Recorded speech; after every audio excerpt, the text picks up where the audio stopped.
বাগেরহাটে হযরত খান জাহান আলী রহমতুল্লাহর মাজারের দিঘিতে ফাতেমা নামের এক শিশুকে টেনে নিয়ে গেছে কুমির।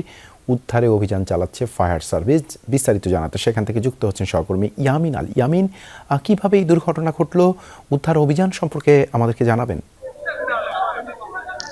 দেবাশিস, রাত তখন ঘড়ির কাঁটায় 8:15 থেকে 8:20, ঠিক এই মুহূর্তেই মাজারের ঘাটে ফাতেমা নামের যে শিশুটি, এই শিশুটি গোসলের জন্য নেমেছিল। এই শিশুটির মা একজন মানসিক প্রতিবন্ধী, সে কারণে হয়তো সে ওইভাবে বাচ্চাটির প্রতি গুরুত্ব দিতে পারেন নাই। তখনই হলো এই মাজারের যে কমিটি, সেই কমিটি তাকে ঘাট থেকে টেনে নিয়ে যায়।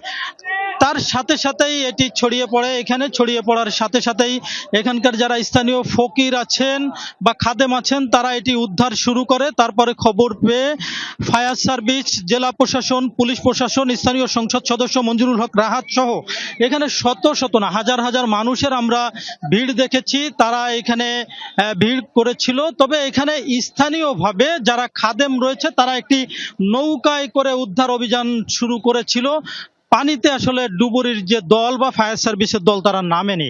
আমরা সেই নৌকাটিও একটু দেখানোর জন্য চেষ্টা করি। সেই নৌকাটি এই মুহূর্তে ঘাটে, কিছুক্ষণ আগে তারা উপরে উঠেছে। অর্থাৎ এই নদী, এই যে দিঘিটি, এই দিঘিটিতে একটি কুমির ছিল এবং সেই কুমিরটি আছে। গত অল্প কিছুদিন আগে একটি কুকুর কাণ্ড ঘটেছিল, যেটি সামাজিক যোগাযোগ মাধ্যমে ভাইরাল হয়েছিল। আমরা জানি ঠিক তার এই যে অল্প কয়েকদিন পরেই এই ঘটনাটি ঘটলো।